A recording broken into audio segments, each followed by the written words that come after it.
This is Hidden Killers Live with Tony Brueski, Stacey Cole, and Todd Michaels. The Gonzalez family is filing a lawsuit against WSU.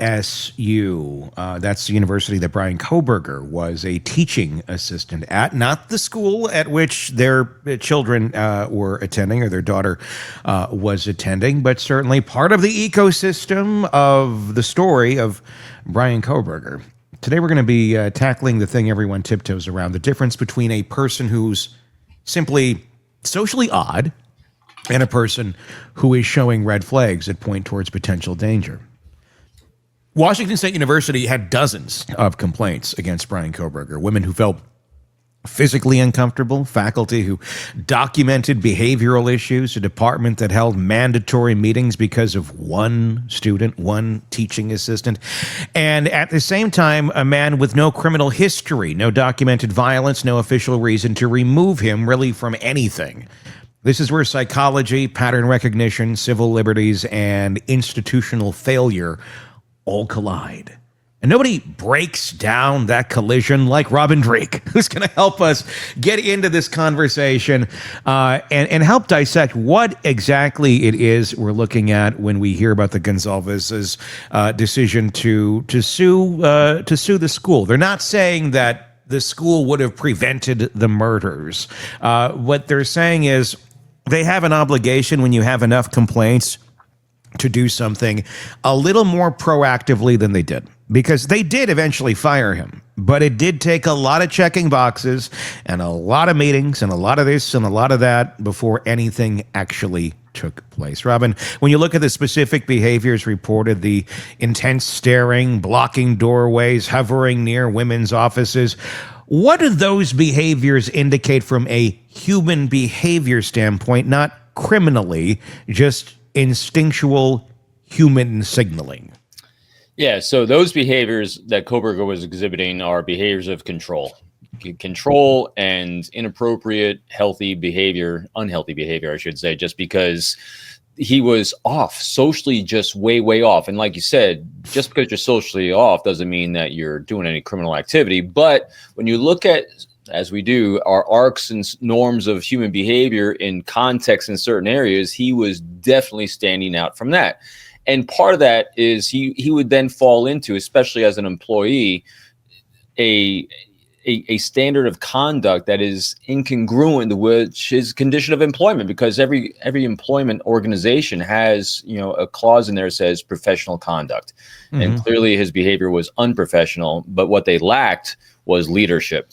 And it doesn't surprise me at all that the family that exudes leadership mm-hmm. is suing the university that failed completely at leadership, because that's what this was. The more and more I dug at this and said what was missing, because it's hard to kind of put your hands or fingers on it, it really just came striking out at me. When that was leadership, there was kind of a policy, but when you fear enacting a policy, it means that people are fearful of what will happen to them. So they're not going to take action. And so what empowers people to not be fearful?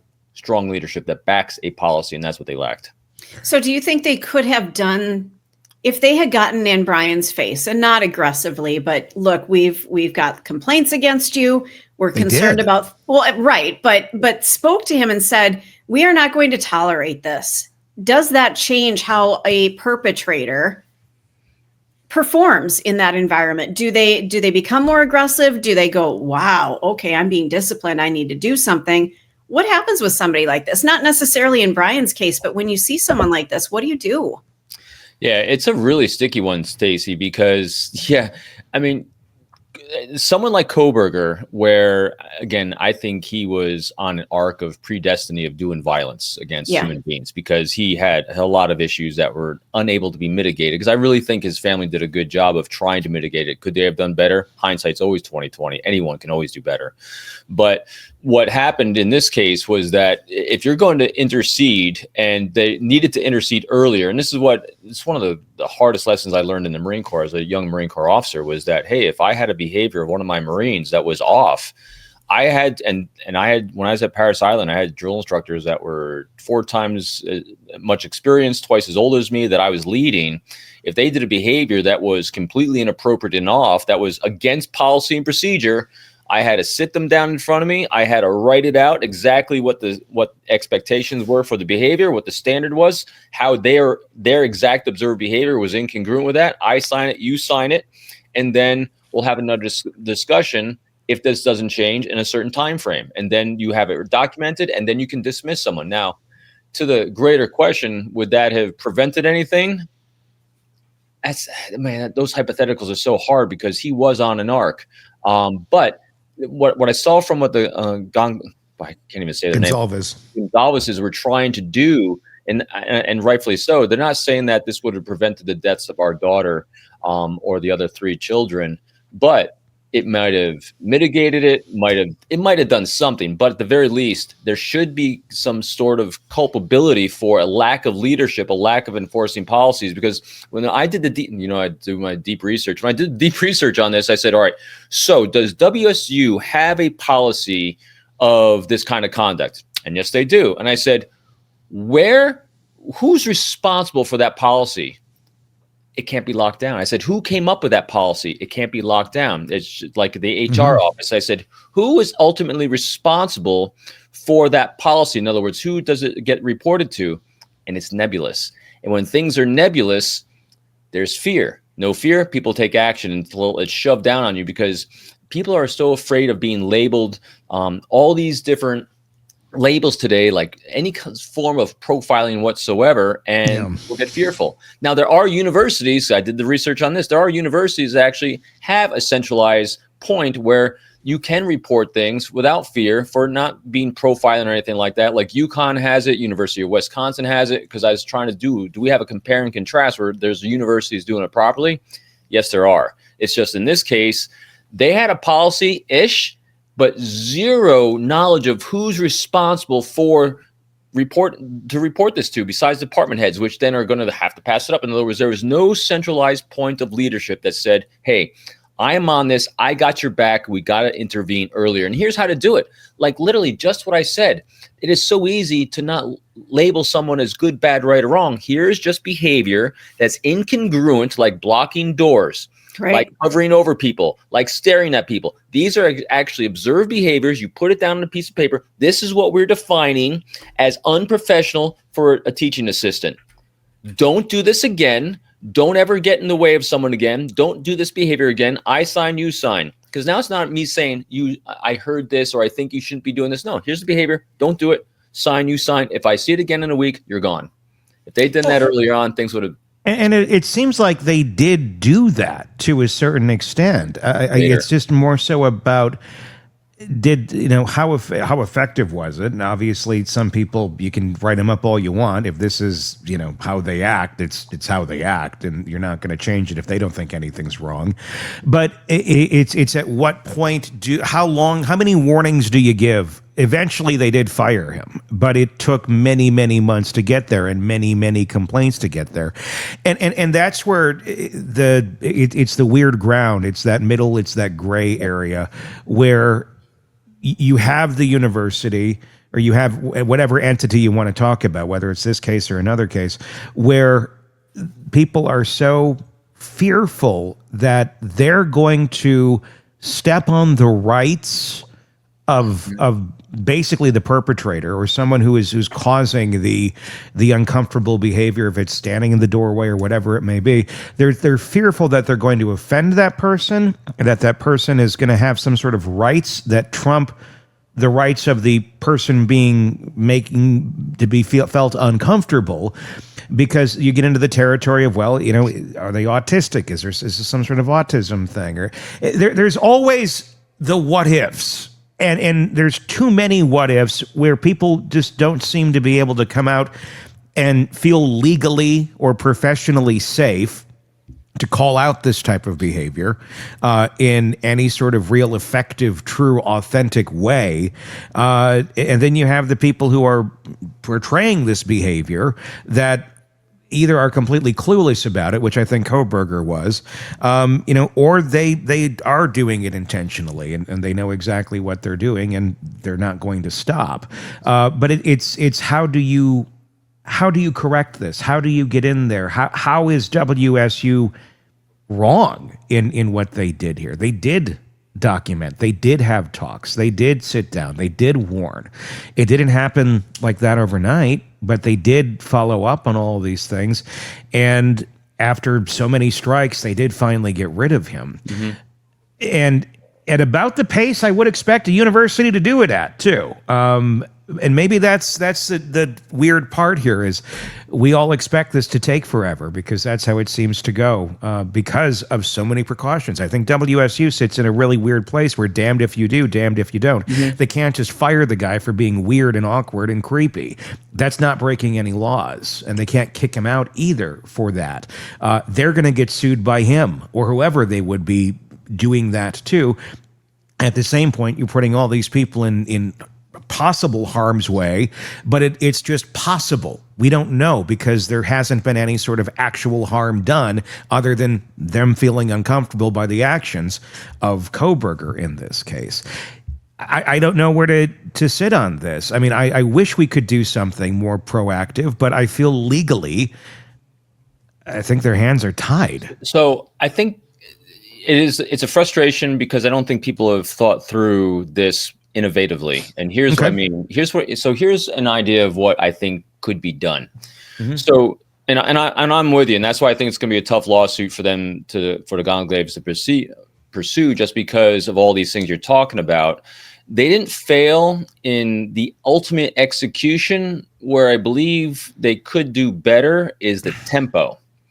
And when you and here's a way you can escalate that tempo, because tempo is slowed when people have fear. And the way you get over fear, again, let's go back to the leadership model. And here's what you can do, because I'm going to walk through what we did on the espionage side of things. Because when you're going to do a major case where you're going to try to I want not entrap a spy, but when you're trying to do a double agent operation and you're trying to pass fake information to a bad guy on the other side of the steel curtain or whatever on the Russian side or something, you have to get pre-approvals for things. Mm-hmm. And you're always constantly going through what ifs. We go through legal counsel, we go through the CIA, we go through State Department. We game plan out all the what ifs so that when we actually go to execute, we can execute this fast. Because if you slow tempo, the bad guy thinks they have freedom to do whatever they want. So I know it's kind of nebulous what I was talking about. So here's what we do on this side. Here's where people do much better with tempo. And also when tempo is in place, it's actually a great mitigator of abhorrent actions, because when a potential perpetrator knows that there's clear reciprocity for an action they're taking, they're less likely to take that action. Because if they can live in the gray zone, they're going to live in the gray zone as long as they possibly can. When things aren't clear, when they're not defined, when they don't think there is courage by people to take action. Because how they do it, they poke a little bit. Let's see if there's a reaction. Let's poke a little bit more, see if a reaction. And if there's slow to reaction, they're going to keep poking and try to encircle their realm of control, because they're slow to react, because there's soft words being used against them. Because remember, we're dealing with a highly developed predator that doesn't use soft words, that doesn't think softly. And when you're being treated that way with kid gloves because you're afraid of this, this, and this. So how do we empower people to not be fearful? All these things we're talking about here is what you play out before it happens. Everything, all these ahas and what ofs and what things we should have done are reactionary. No one there thought enough proactively to what do we have to make sure we can do like this if this situation happens. So there's tons of case studies like Kohberger out there. What you do is this: if you're in the leadership of this university, of HR, is you say, all right, here's our policy. Now we got to play the what ifs. How do we enact this policy, empower people to feel safe to report, empower people to feel safe to do X, Y, and Z? And how do we do it so that we feel safe to support them? Well, we got to get the lawyers involved. How do we do this so it doesn't make us liable? So we need to paper it this way. We need to paper it this way. So you do training, you sensitivity training, and you actually empower people to know here's the process, here's procedure, here's the measure, here's the legal side. So that way, any of these nefarious people that think, well, they'll never do it because law's on my side. No, we let them know right up front. We talk to our lawyers. Lawyers say this is how we're going to do things. So again, and what's this all doing? We're treating people with respect. We're being ultimately transparent. And for what? Safety. Safety can't take a backseat ever. And if we got to do these things and don't go through these machinations ahead of time to give our lawyers the what ifs, it's something like a Kohberger case, but it's unsafe. What can we do? What legally can we do? What legally can it do? So that way the people are actually on the ground at the granular level, feel empowered to do something so it doesn't drag on. And so that the person, the perpetrator of evil doesn't feel they can live in a gray zone for as long as they do. And, I mean, in this case, I mean, I hear you. And that's where I think a lot of it just backs up to is the legal end of things. Of, well, you can't do this because of this right, because of that right, because everybody has too many rights. Essentially, is what it comes down to. When everybody has too many rights, nobody's actually being protected because everybody has the right to do everything to everybody. And then what do we have? But with this.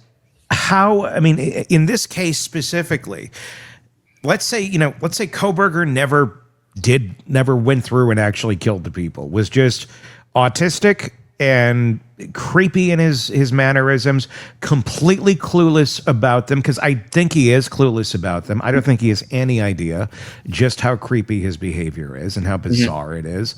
And I think it's just his modality. It's how he works. It's how his brain functions. His brain tells him, this is what you do. This is how you do it. And then the rest of the world, it's like, Jesus, why are you acting like that? And he's just as confused, like, why are people reacting to me this way? He's off. I mean, it's part of the autism, and the way that he's seeing things and the way he's interpreting things is very different than the way other people would do it. So, how do you get in there in a case like this, and try to correct behavior that really can't be that corrected because it's just part of who he is? If you're autistic, you can't be like, oh, let me be less autistic for you today. It's just how the brain works. It's how they're going to function. Can there be learned behavior of, well, I'm going to walk this back, I'm going to learn not to do it, emulating behavior? Yes, that certainly is a thing to a certain extent, again, depending on where you are on this spectrum and what you're going to understand and what you're going to pick up and what you're going to accept.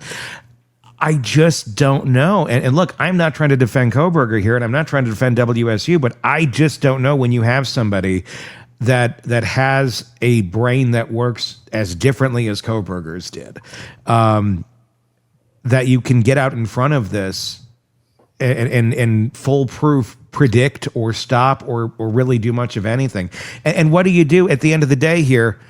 Let's say they did act a little faster. So they fired him. If they would have fired him 2 months sooner, would that have stopped anything? Maybe he would have moved back home. Maybe. Yep. But at the same point, you're passing the trash then. Which is the problem that we have in a lot of education systems, a lot of public education systems, elementary education and high school education and things of that nature. That's what we were talking about earlier this year with the Devil's Den case and how he got passed from school to school to school. And like, how did nobody say anything? How did nobody do anything? Well, they did kind of, but it all ended up being locked down into the confines of each school, and nobody could share their stories with anybody. Again, all because of rights, because of the legal issues, not because people didn't want to do what was right, what was morally right, what would actually be ethical and for the safety of others, but because, again, laws and fear of being sued. It's a lot of people operating with a lot of fear in every which turn they come in situations like this, it feels like. Yeah, these are tough ones for us as a society, but I'm going to give probably a controversial Gen X answer on this one. You know, some people just aren't suited for certain jobs. Yeah. You know, 100%. So if he can't overcome his autism and how he's communicating, okay, we can work on it. We can try transparency. We can let your student body know, hey, he's working on these things. And if everyone agrees, hey, let's give him a shot, great. But otherwise, then you shouldn't be fucking teaching. get another job. Yeah. So, I mean, I want to be an astronaut. I want to be a Navy pilot. I want to do all these things in life. I mean, people ask me all the time, Robin, how'd you get to be the chief of behavioral analysis program in the FBI? It was easy. I failed at everything else I wanted to do because it was incongruent with what I want to do. I didn't have the intellect to get through aerospace engineering. So you know what? I couldn't be an aerospace engineer. You know what Robin did? He figured out something else. And so just because he thinks he's entitled to do this because he had Professor Ramsland saying he's good at criminology, you know what? But maybe you really shouldn't teach because you're kind of a creepo. And if the bottom line, the university doesn't exist to give him a job. The university exists to educate their kids in a safe environment so they can learn. And if the guy you have teaching them is incongruent and incompatible and no one's learning because he's such a friggin' creep, then you got to get rid of him. It's incongruent. Go find another job. Not saying that you're dysfunctional in life, but you know what?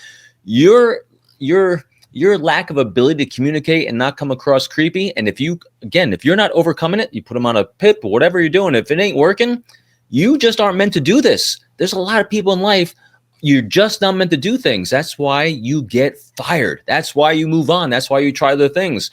And that's how we learn and get better because we get a good life rep in because just think about what he could learn. All right.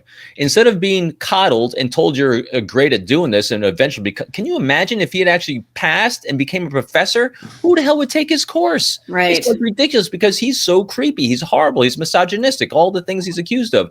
So the thing he was actually pursuing in life was completely incongruent with him being successful at it. So find something else with that skill set. Are there places, and I first let me preface it, I am not defending Bryan Kohberger. But is there a place for him to get the help that he needs to do the job that he wants and have, somebody to babysit him? And it's not the university's job, but are there places in our world for someone like him who has something going on so that he can do a job, use his skills, and maybe learn something instead of just being thrown to the wolves? So I think so, yes. I don't know those places, but I know some good friends that became good friends and associates and contacts of mine that are way high on the spectrum that actually are barred lawyers. They're very good at certain things because they actually have the one thing that Kohberger completely lacks. And so people can overcome an awful lot when you have what? Humility. Yes. I suck at this. I'm going to get in reps over here. So my entire life, I'm using a me statement. I hate these things in here because, again, I'm hypersensitive to it. But all my active empathy, curiosity, understanding, deep love of others, and being so deeply curious when I see things and people incongruent with things that I normally accept in life, that wasn't me 50 years ago. I grew up a snarky, self-centered, not self-centered really, but, snarky extrovert, in upstate New York that, I had a mouth that ran away with me. And in order to overcome those things, you get a lot of reps and humbling moments, but I had only one thing that was going right in my mindset, and that was I owned it. When something went sideways, I said, oh, I must be doing something wrong. And see, that's what Kohberger has got wrong. That's what all these broken people we talk about on the show have wrong, is they have so little emotional intelligence. Their EQ is so bottomed out. I don't care about your IQ. It's no measure of life success at all. Their EQ is so bottomed out. Their self-awareness is so low that they have a lack of ability to improve in these areas. Their baseline is flat. And so people can learn. They can get better. If you're on the spectrum, can you do jobs? And Stacey, when you said it's like, no one's entitled to a job. No one owes you a job. You either can get better and you do the job or not. And he clearly couldn't because his baseline understanding of who he was zero. Hey, go get some reps, go get some humility, and then you can try again. But now you're completely incompatible with his job. My son, the fighter jet pilot guy, and my daughter too, the amazing labor and delivery nurse. Every day I tell my son as he's going out to fly this jet, I said the three things as he's getting a bad day coming up or a challenging day. I always remember him these things. I say, stay positive, stay safe, and be a great student. That's our mantra in life. You do those three things and everything else will flow. But that's exactly what he missed. Kohberger was not positive. He's always a wound collector. Definitely not a good student. And safety, he made people feel unsafe. And so he was bottomed out on those three major pillars that actually allow us to move forward in life and get some great healthy reps in. We're digging into the case against Bryan, but not just against Bryan Kohberger, but now a new case that has erupted out of this. And this is a case of the Gonzalez family going against WSU, where Bryan Kohberger was the teaching assistant. And they are arguing and they are saying, hey, you know what? There was a lot of warning signs here. Why didn't you act sooner? Why was this guy allowed to basically fester and hang out as long as he did before they finally called it quits with him? Robin Dreeke, retired FBI special agent, former chief of the Counterintelligence Behavioral Analysis Program, with us as we are breaking it down. Let's talk about the escalation a bit. I mean, WSU did have meetings, they had documentation, they had warnings, so they ultimately did fire him as a TA. But some of those documentation, some of those complaints, do we need a system that that handles certain complaints with more seriousness and with a different, different perspective, a different level of observation than others? Because it seems some of these, especially when you see a pattern of them, of the misogynistic behavior, of the disrespect towards women, of the harsher grading towards women. I mean, these, number one, if you get just one kind of standalone, this is weird. Okay, well, let's see if this is a pattern. Clearly, it became a pattern very quickly. When they start identifying patterns like that, when an institution starts seeing patterns like this of behavior in someone that we know is just broken behavior, it's not going to be changed. This is pathological type behavior. If this is in your mind, if you're going to act like this towards women, there's no meeting, there's no video you're going to watch, there's no training you're going to get that's going to make you a different human being. But yet we seem to think that, well, if we follow these paths, legally binding paths that say we did this, then we're covered at least, and hopefully they're going to somehow magically change. There seems to be a level of magical thinking with some HR departments and the legal community in how we handle people like this, where we give them too many passes and too many chances. And a lot of it's fear-based. It's to cover institutions' butt from a lawsuit of them suing for being fired prematurely or for not good enough cause. But do we need something more? And maybe it is something that needs to be litigated where, look, if you're crossing these lines over here, it's just you're done. You're out. You've shown a pattern here. We don't need to see what the aftermath is going to be, because we know where this is all going to end at some point in time. Should there just be more of a zero tolerance type policy to this sort of behavior, and less chances given over and over and over to anyone, autistic or not? Either you're going to follow these things or you're not, because at the end of the day, you're making all these people uncomfortable. You're making them feel unsafe. And sorry, once you got a pattern and you're proving it, we just don't have time for you anymore. Yeah, I think having someone objective do the observing, report early. And again, I don't think WSU did anything necessarily wrong. Again, their tempo was just way too slow because they did have that fear factor. But, I don't think this. So here's what's black and white to me. It's not the observed behavior necessarily, because there's a lot of people that are on spectrums or just have inappropriate learned behavior earlier in life. I think that how you treat women is, like you said, that's kind of a pattern which you're not going to get over anytime too fast, because that happens earlier in life. It's pathology. It really is. Yeah. But to this entire thing is, again, I think the easier measure to do on this is to measure if you can just say, get out, we're done with you, or we can work with you, is that humility factor. There is actually testing you can do to actually test. You can give this guy, an EQ test to see where he functions on the level of EQ. If someone's got a bottomed out emotional intelligence and you baseline them coming in, whether you want to do it objectively through assessment or you want to do it subjectively just through observation, there's a way you can actually measure people's EQ, especially their emotional intelligence, their problem-solving ability, their emotional regulation, their knowledge of self and knowledge of others. If they're bottoming out on all those things, and you're going to be in front of students, that's concerning. And granted, ethically, you can't use these things, or you can use things. Again, you got to go through the legal thing, because again, I'm going pragmatically about dealing with both ideal world as well as how systems organize and work. But you can then baseline, hey, here's where he was coming in. Here's where we are today when the first offense is, or the second or third offense. Are we still bottom line, or are we getting better? Because if you don't have a measure of someone getting better, that's when you boot them. Because why aren't they getting better? Why do people not get better at something in life? The only time people don't get better at something is when you lack humility. When you don't have the ability to say, okay, I'm working on this, here's what I need to do about it, you're going to stay flat. So in other words, if I observe you doing something once, twice, or 3 times a certain way, and you don't have humility, the likelihood of you doing exactly the same way for the rest of your life until you get that humility is almost 100. That's just science. Do you think they could have basically stopped Kohberger from coming in to begin with had they done some more tests? Had they done some more personality tests to determine whether he would be a good fit for being a teaching assistant, rather than just, well, you've gotten this far along in your career, this is the next step towards your degree and where you're going, so naturally you're going to fit in here.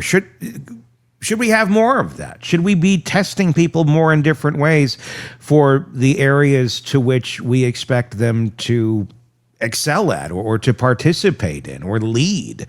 Because I'm going to guess there probably wasn't any, I don't know, or much in terms of identifying what kind of a human being you're getting here into this position, other than just here's his academic accomplishments. Yeah, I don't know. Yeah, I mean, as I keep preaching on this show all the time, I'm a big believer in EQ, emotional intelligence factor, just because, I mean, and why? Well, because every time I'm dealing with someone that is really off in life, really unhealthy, what makes someone unhealthy? Their emotional intelligence is really freaking low. Yeah. So it really comes down to that. Now, can you use these things legally as an ethical standard for hiring or firing or any type of position? No, but it should definitely be an input into your decision-making process. And if you're going to be in front of people, if you're going to be dealing with the public, if you're going to especially be trying to impart knowledge on students, large numbers of students, you've got to at least be at a certain level of emotional intelligence, especially if you're going to be in teaching. You have to have a level of humility, because think about this. If you are actually supposed to be a PhD student, aren't you supposed to have the ability to learn? But if your emotional intelligence, your humility, your knowledge of self is so low that you actually think you're smarter than everyone else, as everyone kept saying he was, how really effective can you be? I mean, so I just, Well, he wasn't able to self-reflect, it didn't seem. Zero. Well, he's at all. Incapable. He wasn't wired for it. His brain was not wired for it. I mean, so think about it. Does a wolf self-reflect? Well, and I got to ask, and I wonder this too, and this is part of the HR process that they were going through that eventually did get him fired, but they're looking at it from a liability perspective. Right. They're not looking at it as threat assessment perspective. Right. I mean, at least that's my take on it. And that's how most HR is. It's based on liability. What kind of liability does this person present to your organization? And, what are we weighing here versus getting rid of him versus keeping him versus all of that? And eventually the tables turned to where they had to get rid of him. But is that approach in itself just not that effective? Is that something that needs to be kind of retooled a little bit, and not think that because we're operating from a liability perspective that anyone is actually having any sort of meaningful intervention with a character like this? When you're writing someone up, when you're slapping their wrist, you need to do better at this, Bryan. I mean, it's the equivalent of almost saying to a blind person, you need to start seeing better. Well, if they can't see to begin with, all the encouragement in the world and all the scolding and writing up isn't going to change that. It's more so we need to accept people more so for who they are and what they are. And if that person is just a shitty human being or is damaged in some way, shape, or form that presents a threat to others, we need to call that out. We can't pretend that it's not there for fear of upsetting someone or them or their rights or this or that. He clearly I think had any sort of microscope looked at him other than just his educational accomplishments, others would have seen this. So and I've seen this. I mean, this goes across every organization. Me and the FBI. I faced. Government employees. You think getting rid of Kohberger's hard? Try to get rid of a government employee. Yeah, exactly. Yeah. I was surrounded, but I actually saw it. Yeah. There was like one glaring instance in my career that I worked for a guy that was doing some decent harm, in a sense that he was misogynistic, didn't think he was, and he was saying some really inappropriate things and hurting careers. And my boss's boss caught wind of it. And I've never, ever seen anyone fired, misplaced, or anything like that. She caught wind of this thing, and she canceled a major trip, a major talk, and she showed up, took a climate survey, interviewed everyone, and the next day the guy was moved. Good. I was like, holy F. That's how it's done, though. It really is. And so, so now speaking to this situation, and so how did she do that? And so this is what, and we haven't done this quite here yet either, because everyone keeps talking about Kohberger. He's creepy. He's this. You're not going to get anywhere with backing when you keep poking at him. What a leader does in these situations is, all right, here's this guy's behavior, right, wrong, and difference. He'll claim he can be fixed. Lawyers can claim the same, but here's where it impacts. This is what leaders do. Leaders keep a very clear understanding of what the mission is. The mission is creating a safe environment to educate the students. And so you take that and you then interview everyone in those classes that are being negatively affected by that behavior. Now the leader can then say, listen, we have an unhealthy, unsustainable, unsafe environment for learning because of this guy. Because this now we have, instead of just poking at the one data point of creepy guy, you now have hundreds of data points saying that this is negatively affecting our mission statement. And it's much easier for lawyers, for everyone. And also lawyers, these things are mitigated a lot of times when it's reasonable. So a reasonable person in this situation, if you're going after someone with autism, which is having a hard time communicating, and that's what your focus is, a reasonable person is like, you got to give him another chance. See what I mean? Mm-hmm. Everyone was so focused so much on him that they didn't look at the impact it was having on everyone else. Exactly. It's like a spider web. Yeah, they weren't looking at the victims. So if they actually focused on the victims and not just the 4 girls, but before them, the victims of all the people that were subjected to Kohberger, got data points on those, papered the files with that. Now you can say, hey, we need to remove him. And you're completely justified, because now you have stacks and stacks and stacks of reams of all these people talking about how what he's doing, the effect he's having, which is completely incongruent with the mission statement of the department, of the university, and of learning. There it is. So we need better leaders. We need people who are self-reflective and saying, you know what, your behavior is impacting all of these people. Either you shape up or we're done. Case closed. We do it in our personal lives. Why can't that be expected in our professional lives? Because they were given him, and this is where I've said this before too, I commend the kindness of the people that gave him a lot of grace. Right. But here's the problem. They gave him grace, but where was the grace for everyone's being impacted by him? So what they needed to do, this is what leaders do. Leaders shift the focus from where it shouldn't be to where it should be. Victims. Everyone was being victimized by him, but they're giving him all the leeway. No. We got to focus on all the victims before the tragic victims came about. So that's what I think the focus should be. And that's where, because I've seen people do this, but it takes the leader to know how to direct the resources, how to direct the conversation. Because this is what leaders do. Leaders solve problems, they create a safe environment and the resources for the success of others. And the way they do that is by creating that safe environment. And you do that by mitigating one cancer because you're focusing on the healthy body, because that's what the mission is. I'm sensing a seminar here that you need to put together, how to train people to be good leaders.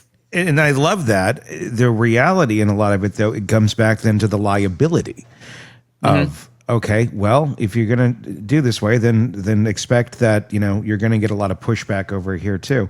It's something that we we see early in education. I mean, I witnessed this in my own child's education, where there is a lot of defending. There's a lot of making excuses for. There's a lot of not holding accountable. Extremely disruptive students, students that seem to really have no desire to be there or do much of anything. Probably come from not the best of home life, and that's not great. But at the same point, at the expense of other students and their own learning and their own education, because they don't want to rock the boat with the one that's very disruptive or causes the problems. It's more so, well, let's find a way to just kind of keep this at bay over here. And then the second one of the kids who is actively trying to learn speaks up or says something, those are the ones that get called out. You can't do that. You gotta temper that back. It's like, how about we get this in control over here and not go after the group over here. And when you start doing that very young ages, you start teaching kids, well, this is how this structure works. And it doesn't really ever solve anything. And then you have a structure of the people who are making the decisions, making poor decisions, just like the small children will be making poor decisions and stepping in or not stepping in at the right points and times. We have a really weird dynamic of where we prioritize where we're going to put effort and where we're not going to put effort, and who is worth that time and that effort versus who is not worth that time and that effort. And it seems very off in terms of the people who are begging for the attention and begging for the instruction and begging for all of that versus the ones who are not. And we seem to really, in our education system in the U.S. publicly, we put a lot on trying to get the kids who really don't give a shit to give a shit at the expense of ignoring the ones who do give a shit. And eventually they just kind of walk away going, well, they didn't really give a shit about me. I think the pendulum swung too far in the opposite direction. Yes. We need to be right in the middle. And we've been on both ends of the spectrum here. We need to come back to center, and we need to care for somebody like a Bryan Kohberger in the beginning, but we also need to care about the people he's affecting. And you guys are 100% right. Yeah. It feels that we've stopped caring about the people that are being affected by the disruptors. Yeah. It's just collateral damage. And the institutions are more concerned about being sued by the disruptors or the legal consequences of how they're going to handle the disruptor versus the damage that the disruptor is creating over here. And so here's, I know we keep thinking about the suing aspect and a legal aspect, and that's definitely a factor. But when you actually then, so say, again, here's our hypothetical thought experiment. So when you have actually a healthy environment like a university or a school system that actually is trying to mitigate a Bryan Kohberger, not as a killer, but as someone that can't communicate well and he's just an ass. Yeah.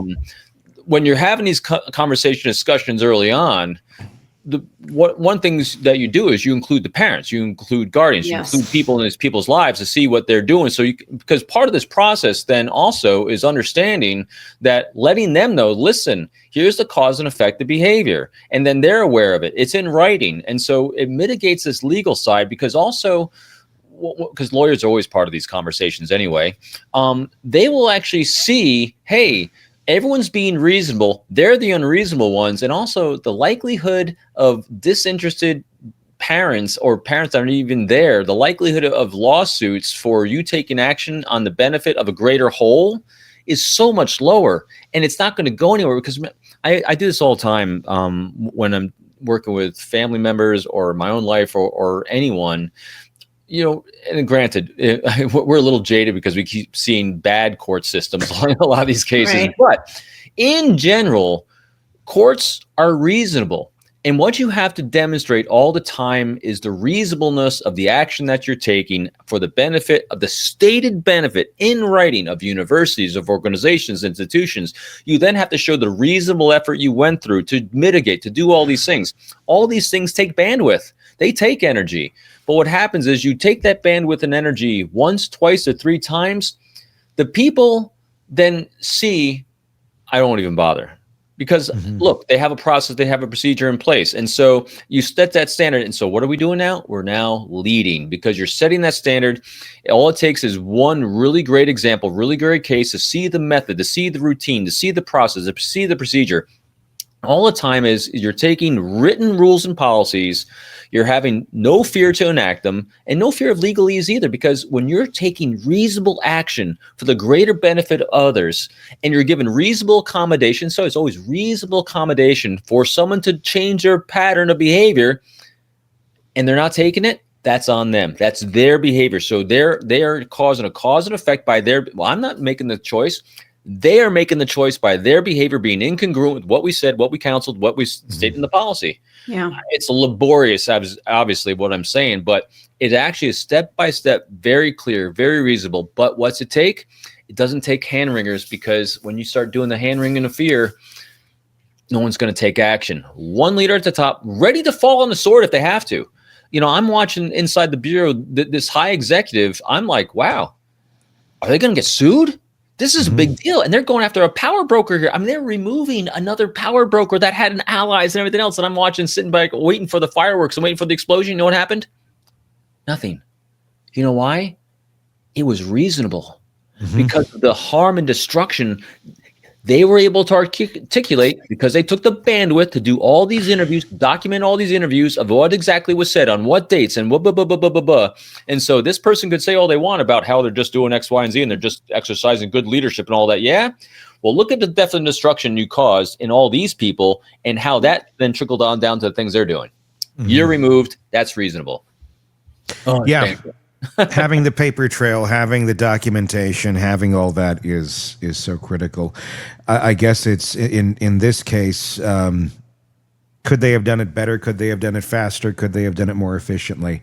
And I think is what is the question here, because he had so many months to basically have his reign of terror before they finally said, let's get rid of this guy. And I can guarantee there were people there within that first week that said, this guy's got to go now. Yeah.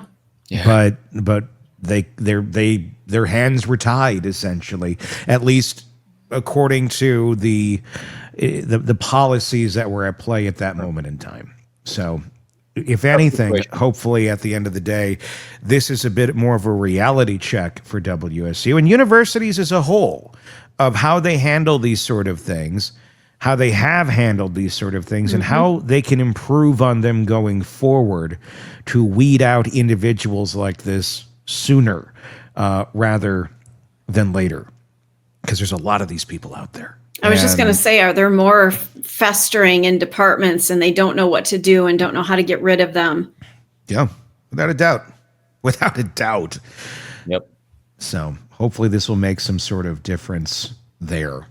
So I do applaud the Gonzalez for, continuing to go down this road. They don't have to. I mean, they could, but they're doing what they believe is right. This is a family of problem-solving leaders. I was going to say I don't say social justice warriors, because I don't think it's that, but just it's doing what's right in the name of their daughter that was so horribly wronged by that monster. So good for them for getting out there. They refuse to be victims by anyone. Yeah, without a doubt. And that whole family is just a family of leaders. I mean, all of them. They're just going to do what's right, and it's for a greater good by which they do it. So hats off to them. Yeah. They're doing phenomenal work for us all. Well, and a horrible tragedy of what they went through, but look at what they are doing post. They are changing the world. They are changing the world in which they live. Yep. Robin Dreeke, retired FBI special agent, former chief of the Counterintelligence Behavioral Analysis Program. This book is his latest, Unbreakable Alliances. Makes a lovely stocking stuffer, but if you have a wide stocking, I think it would fit in there. Or listen to the Unaudible. or stuff it in a turkey. Surprise the family that way. Is this dressing? My books and turkeys. Is this Nana's famous cranberry dressing? No, it's Robin's book, Unbreakable Alliances. That's what we're going to read this over Thanksgiving dinner rather than argue with each other. Wouldn't that be nice? Anyway, check that out wherever books are sold. It is definitely worth checking. And the audiobook, too, also available on Audible or wherever. All right. Until next time, for Todd, for Stacy, and Robin, I'm Tony Brueski. We'll talk again real soon. Want more on this case and others? Then press subscribe now and don't miss a moment of true crime coverage from Tony Brueski and the Hidden Killers podcast.